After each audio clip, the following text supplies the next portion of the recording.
어머니, 이제 그만 욕심 버리세요. 여기 사인만 하면 편안한 요양원 가신다니까요. 왜 자식 앞길까지 망치려 드세요? 아들의 폐륜적인 고함이 텅 빈 거실을 때립니다. 78세 노모 박정수는 실어증으로 굳은 입술을 떨며 아들을 바라봅니다. 아들은 노모의 마비된 손을 억지로 잡아 유산 포기 각서 위에 지장을 찍으려 합니다. 40년 수간호사 인생을 자식 위에 다 바쳤는데 돌아온 건 끔찍한 진실과 버림받은 신세뿐입니다. 아들에게 뒤통수 맞은 배신감에 숨이 멎는 줄 알았습니다. 하지만 어머니의 눈빛이 돌연 날카롭게 빛납니다. 말 못하는 노모가 폐가 벽에 남긴 소름 돋는 기록의 정체는 무엇일까요? 아들이 땅을 치고 후회할 반전이 지금 시작됩니다. 무료 구독과 좋아요 한 번은 영상 제작에 큰 응원이 됩니다. 할 말은 많지만 이야기 시작합니다. 자식 농사 잘 지었다고 동네방네 칭찬 듣던 정순이 인생이 한순간에 무너졌습니다.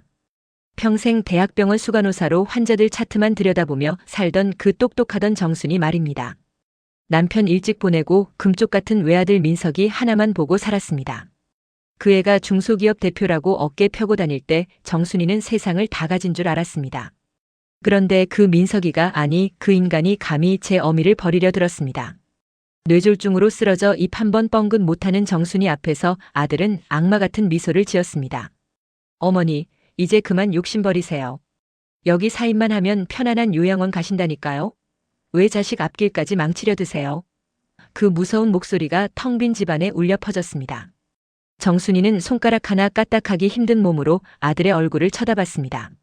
눈물조차 마른 주름진 눈에 배신감이 가득 찼습니다. 민석이는 노모의 마비된 오른손을 억지로 끌어다 유산 포기 각서 위에 지장을 꾹 눌러버렸습니다.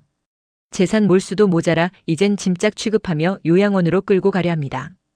약사 며느리 현주도 그날은 보이지 않았습니다.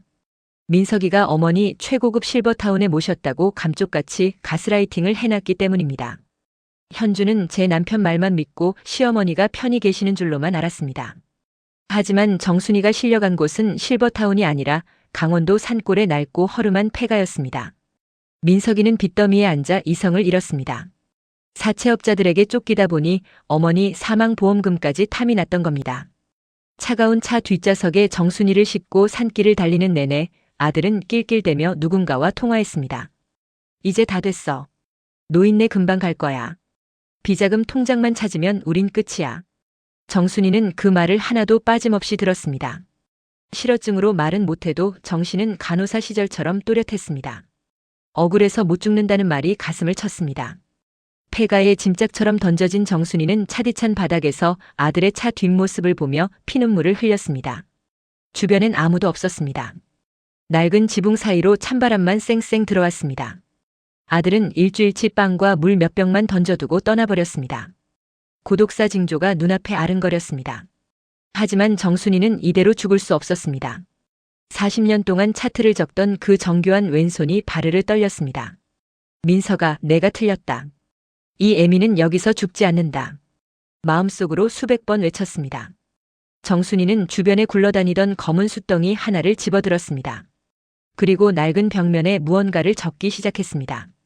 그것은 자식에게 뒤통수 맞은 노모의 마지막 기록이자 세상을 뒤흔들 소름 돋는 복수의 시작이었습니다.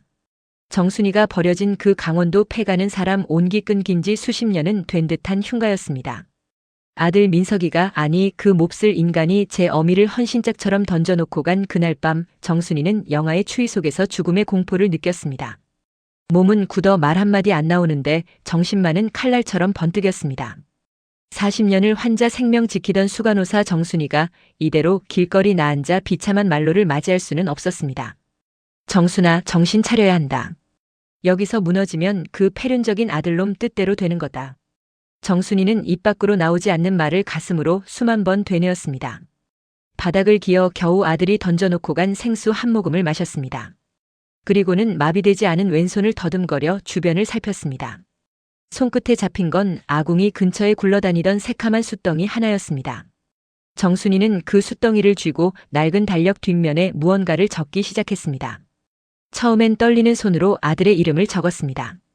그리고 아들이 차 안에서 사채업자들과 주고받았던 소름 돋는 대화 내용들을 하나씩 복기했습니다. 어머니 사망보험금, 비자금 세탁계좌, 비밀번호 524. 그 인간이 제 어미가 듣는 줄도 모르고 내뱉었던 추악한 진실들이 정순이의 왼손 끝에서 정교하게 되살아났습니다. 간호사 시절 환자 상태를 1분 1초 단위로 기록하던 그 습관이 정순이를 살렸습니다. 수치로 쓴 기록은 마치 병원의 차트처럼 냉정하고 정확했습니다. 민석이가 몇 시에 도착했는지, 어떤 표정으로 거짓말을 했는지, 그리고 그 인간이 숨겨둔 비자금이 어디에 있는지까지. 정순이는 폐가의 하얀 벽면을 자신의 피눈물 섞인 기록지로 채워나갔습니다. 배고픔과 추위가 엄습할 때마다 정순이는 벽에 적힌 아들의 악행을 보며 이를 악물었습니다. 그래, 민석아. 내가 나를 죽음의 신호가 온 노인네 취급했지? 하지만 이 기록이 너를 법의 심판대로 끌고 갈 판결문이 될 거다. 억울해서 못 죽는다는 심정이 정순이에게 기적 같은 힘을 주었습니다. 한편 서울에선 며느리 현주가 불안함에 잠을 못 이루고 있었습니다. 남편 민석이는 어머니가 최고급 실버타운에서 잘 계신다고 큰소리치지만 정작 어느 요양원인지 주소조차 알려주지 않았습니다. 약사인 현주는 시어머니의 상비약이 그대로 남겨진 걸 보고 가슴이 철렁 내려앉았습니다. 지극정성이던 며느리 현주마저 뒤통수 맞은 줄도 모르고 남편의 가스라이팅에 속고 있었던 겁니다. 민석이는 그 시간 사무실에서 어머니의 유산 상속 서류를 뒤적이며 술을 마시고 있었습니다. 이제 조금만 더 버티면 된다. 그 노인네 이 추위에 열흘도 못 버틸 거야. 아들의 입에서 나온 말은 악마보다 더 잔인했습니다. 제 어미를 산채로 매장해 놓고 재산 몰수할 생각에만 빠진 그 비참한 몰골은 인간의 탈을 쓴 짐승이었습니다. 하지만 정순이의 기록은 멈추지 않았습니다. 벽면을 가득 채운 숫글씨는 이제 아들의 범죄 증거를 넘어 노모의 마지막 처방전이 되어가고 있었습니다. 정순이는 아들이 왜 이렇게 망가졌는지, 어디서부터 잘못된 건지 기록하며 피눈물을 흘렸습니다. 뼈저린 후회를 하게 될 아들의 말로를 예견하며 정순이는 마지막 힘을 다해 벽에 문장 하나를 더 새겼습니다. 그것은 누구도 예상치 못한 충격 반전의 시작이었습니다. 폐가 벽 가득 적힌 소름 돋는 진실. 과연 이 기록이 세상 밖으로 나갈 수 있을까요? 정순이의 생명이 시한부 인생처럼 꺼져가던 그 순간 폐가 근처에서 낯선 발자국 소리가 들리기 시작했습니다. 정순이는 떨리는 손으로 마지막 숫덩이를 꽉 쥐었습니다.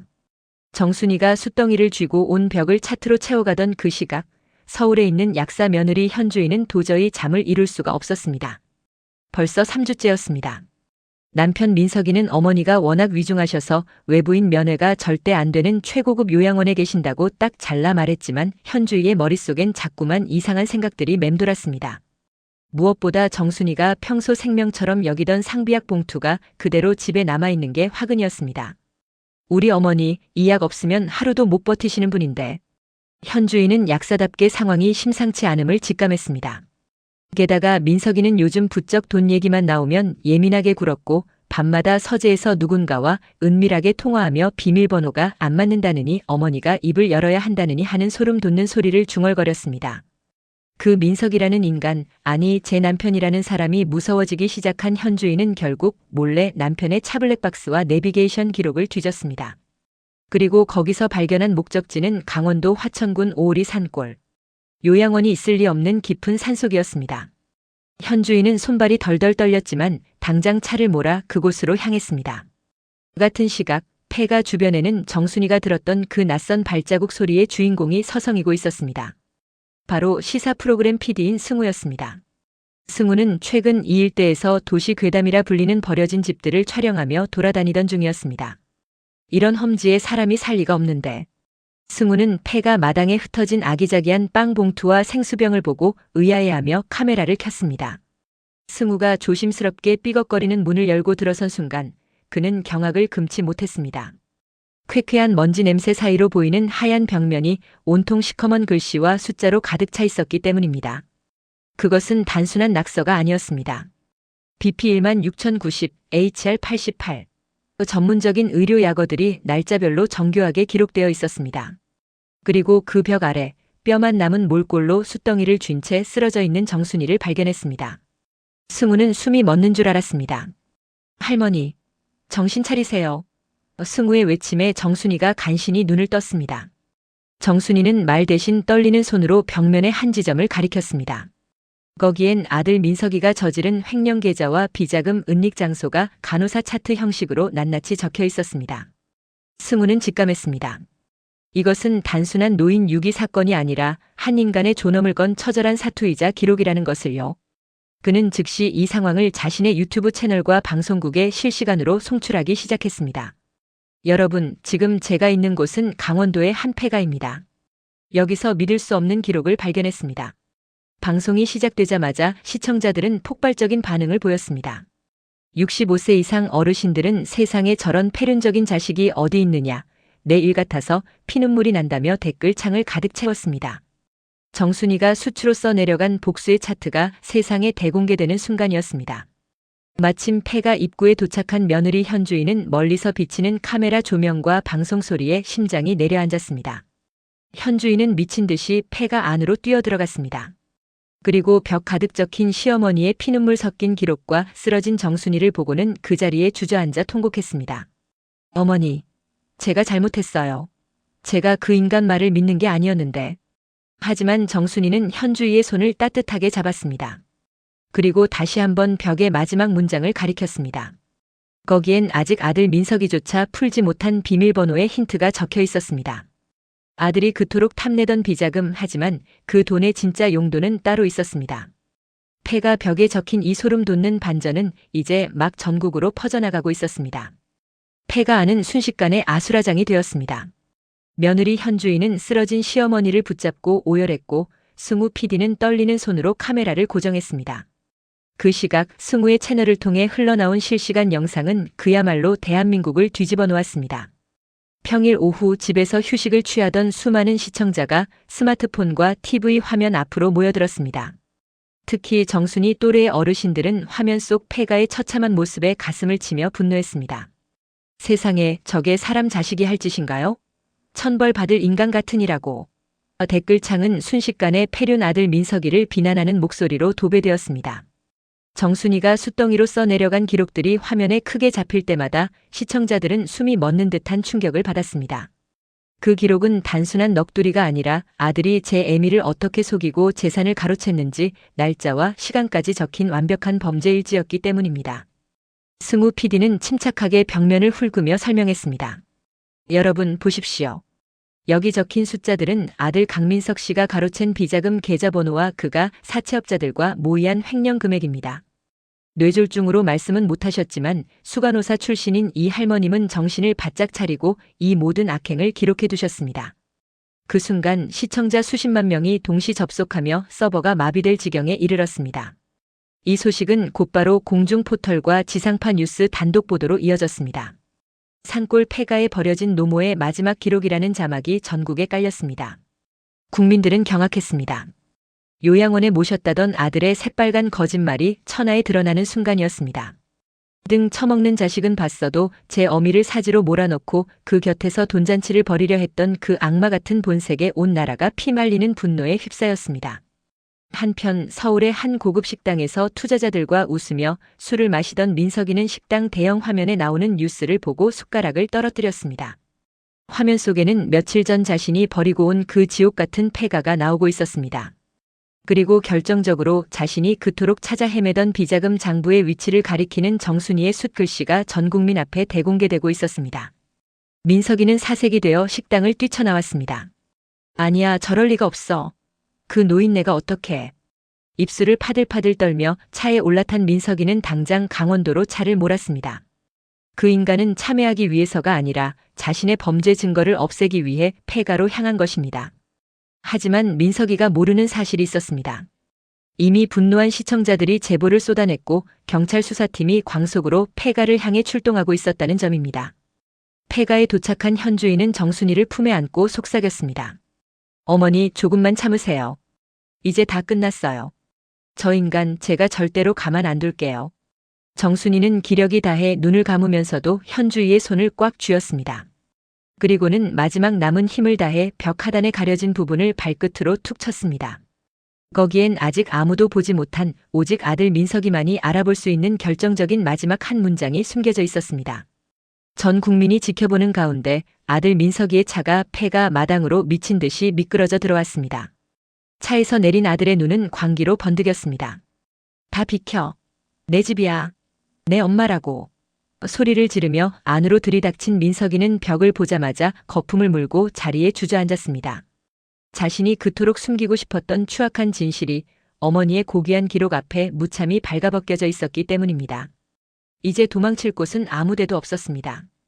폐가 안으로 들이닥친 민석이는 제정신이 아니었습니다. 승우 PD의 카메라가 자신을 비추고 전 국민이 이 현장을 지켜보고 있다는 사실보다 저 벽에 적힌 비자금 계좌라는 글자가 그 인간의 눈을 뒤집어 놓았습니다. 민석이는 바닥에 굴러다니던 깨진 사발 조각을 집어들더니 미친 듯이 벽면을 긁어내기 시작했습니다. 이거 다 가짜야.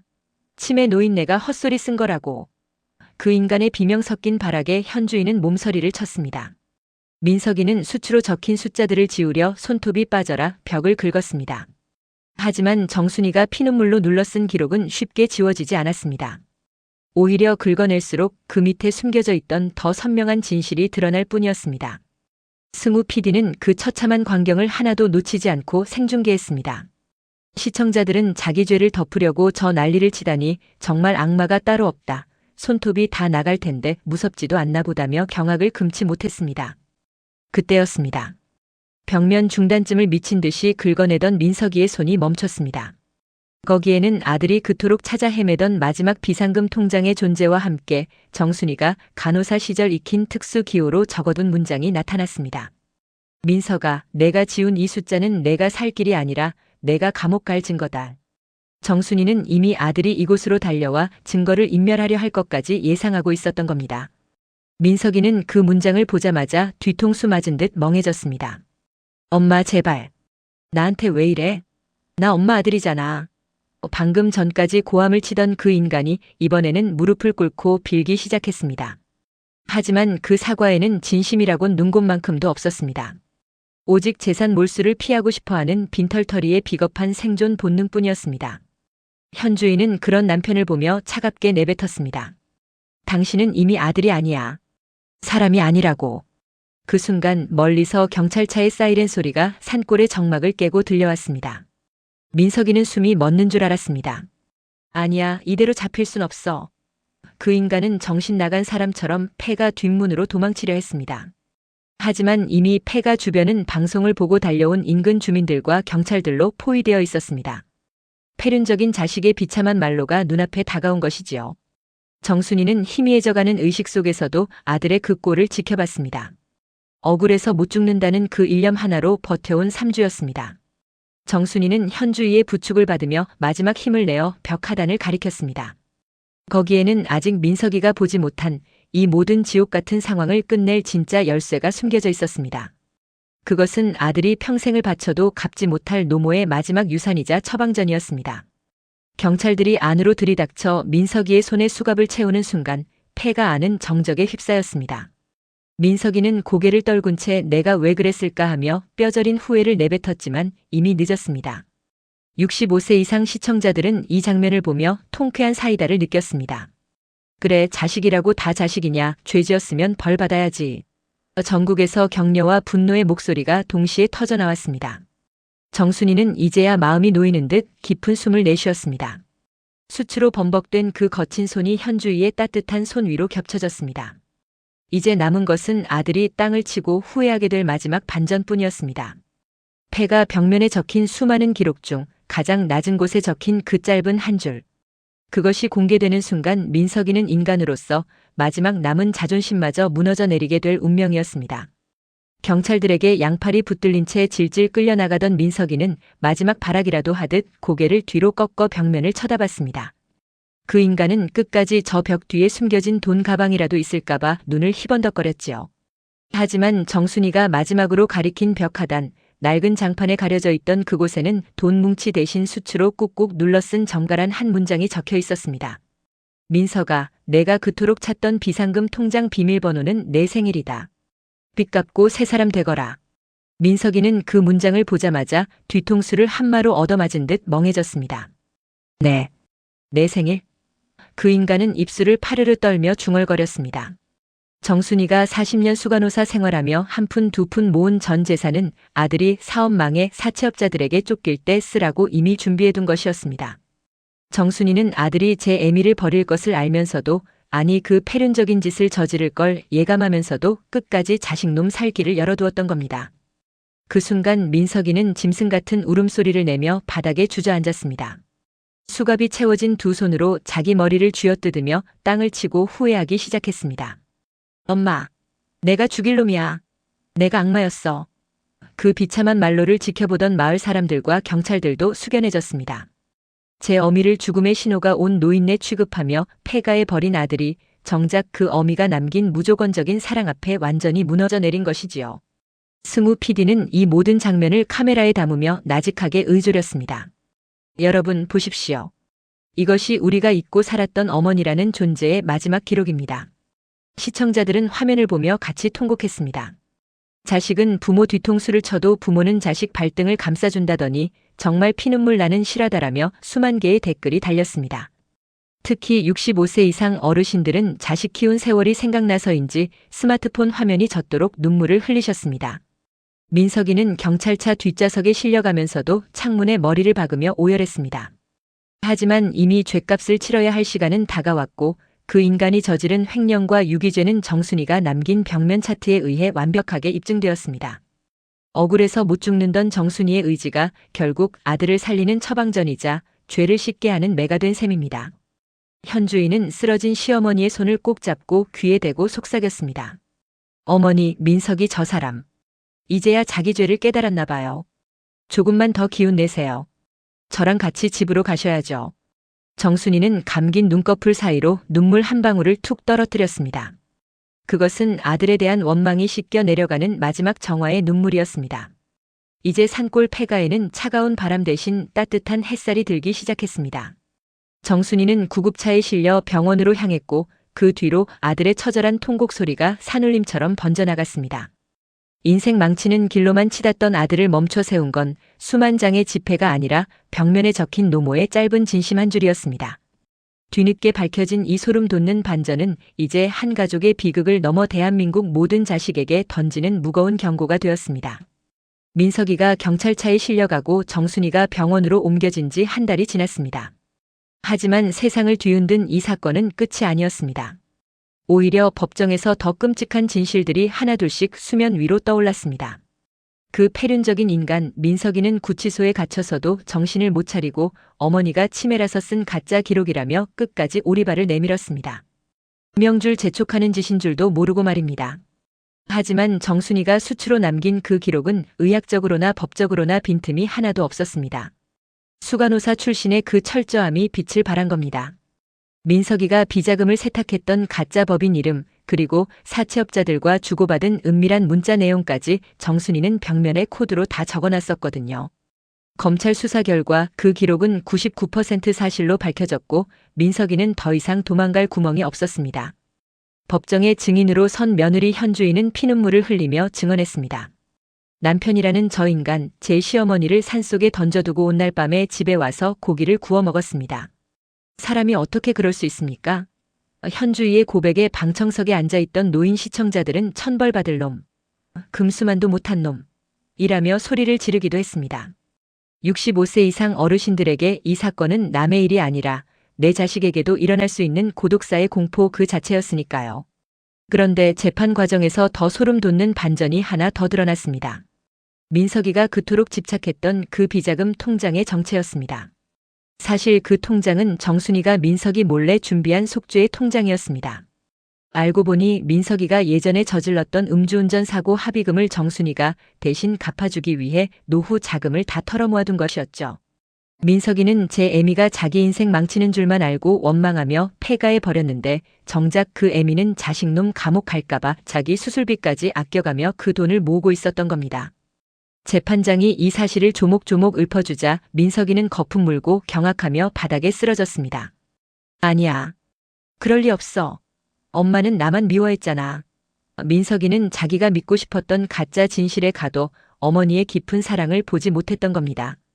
등 처먹는 자식인 줄은 알았지만 어머니의 마지막 처방전이 자신을 살리기 위한 눈물겨운 희생이었다는 걸 깨닫는 순간 민석이의 영혼은 완전히 무너져 내렸습니다. 정순이는 병실에서 이 소식을 들었습니다. 아직 말은 어눌했지만 현주이가 읽어주는 뉴스 기사를 들으며 조용히 고개를 끄덕였습니다. 정순이는 아들을 감옥에 보내는 것이 복수가 아니라고 생각했습니다. 그것은 인생 망치는 길로만 가던 자식을 멈춰 세우는 수간호사로서의 마지막 수술이었습니다. 암 걸리는 습관처럼 몸에 밴 아들의 탐욕을 도려내지 않으면 자식은 영영 괴물로 남을 테니까요. 이제 판결의 시간이 다가왔습니다. 전 국민은 폐륜 아들에게 내려질 법의 심판을 숨죽여 기다렸습니다. 민석이는 최후 진술에서 차마 고개를 들지 못하고 어머니, 죽여주십시오라는 말만 반복했습니다. 뼈저린 후회는 이제야 시작된 것이지요. 억울해서 못 죽는다던 정순이의 기도가 이제 한 가족의 비극을 정리하고 새로운 희망의 씨앗을 심으려 하고 있었습니다. 시청자들은 이 피 말리는 법정 공방을 보며 진정한 효와 인과응보의 의미를 다시금 가슴에 새겼습니다. 민석이가 법정 구속되고 1년이라는 시간이 흘렀습니다. 산골 폐가의 차가운 바닥에서 죽음의 신호를 기다리던 정순이는 이제 따뜻한 햇살이 내리쬐는 집 마당에 앉아 있습니다. 비참한 말로를 맞이할 뻔했던 그 지옥 같은 시간은 이제 꿈결처럼 멀어졌지만 정순이의 왼손엔 아직도 그날의 숫덩이 흔적이 남은 듯 가끔 파르르 떨리곤 합니다. 정순이는 기적처럼 건강을 회복했습니다. 뇌졸중 후유증으로 영영 못 걸을 줄 알았는데 며느리 현주이가 지극정성으로 보살핀 덕분이지요. 약사인 현주이는 제 남편 민석이에게 뒤통수 맞은 상처를 시어머니를 향한 효도로 씻어냈습니다. 매일 아침 정순이의 손발을 주무르며 어머니, 제가 죄인이에요. 그 인간 말만 믿고 하며 눈시울을 붉히는 현주이를 정순이는 이제 말없이 안아줍니다. 그 폐륜적인 아들 민석이는 교도소에서 참회의 시간을 보내고 있습니다. 처음엔 억울하다며 벽을 치고 소리를 지르더니 정순이가 현주이를 통해 넣어준 영치금과 편지를 보고는 매일 밤 땅을 치고 후회하며 운다고 합니다. 정순이는 편지에 딱 한 줄만 적었습니다. 민석아, 밥 잘 먹고 몸 건강히 나오너라. 이 애미는 너를 기다린다. 죽어도 못 갚을 죄를 지은 자식임에도 정순이는 자식의 인생이 완전히 망조가 드는 것을 참아보지 못한 것이지요. 전 국민을 소름 돋게 했던 그 폐가의 수차트는 이제 박물관은 아니더라도 많은 이들에게 효의 의미를 일깨우는 전설의 비법처럼 회자되고 있습니다. 승우 PD는 정순이의 뒷이야기를 단독 입수해 후속 영상을 올렸고 수백만 명의 시청자가 어머니의 사랑은 정말 위대하다. 나도 부모님께 전화 한 통 드려야겠다며 뜨거운 반응을 보였습니다. 특히 65세 이상 어르신들은 정순이의 승리를 내 일처럼 기뻐하며 응원의 메시지를 보내주셨습니다. 정순이는 재산 몰수의 위기에서 지켜낸 그 돈을 모두 사회에 환원하기로 했습니다. 자신처럼 요양원 끌려가는 공포에 떨거나 고독사 징조가 보이는 외로운 노인들을 위해 정순이의 처방전이라는 쉼터를 만들었지요. 가문 망신이라며 쉬쉬하던 친척들도 이제는 정순이 앞에 고개를 숙입니다. 뒤늦게 밝혀진 충격 반전은 결국 돈이 아니라 사람의 마음이 승리한다는 진실이었습니다. 어느덧 낙엽이 지고 찬바람이 불어오는 계절이 왔습니다. 정순이는 마당가에 앉아 아들이 돌아올 그날을 준비합니다. 비록 아들에게 사기당한 상처는 깊지만 정순이는 알고 있습니다. 자신이 폐가 벽에 남긴 건 복수의 기록이 아니라 길을 잃은 자식을 바른 길로 인도하는 마지막 수술 기록이었다는 것을요. 40년 수간호사 인생의 가장 난도가 높았던 그 수술은 대성공으로 끝난 셈입니다. 어머니, 차 드세요.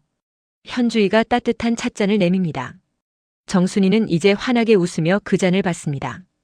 피눈물 나는 세월을 지나온 노모의 얼굴엔 이제 시한부 인생의 그림자 대신 기적 같은 평화가 깃들어 있습니다.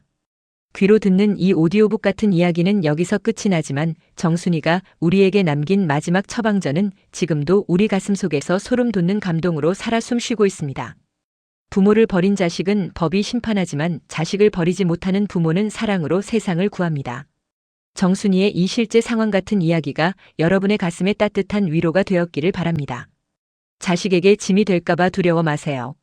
여러분은 이미 그 존재만으로도 자식의 인생을 지키는 가장 강력한 기록이니까요.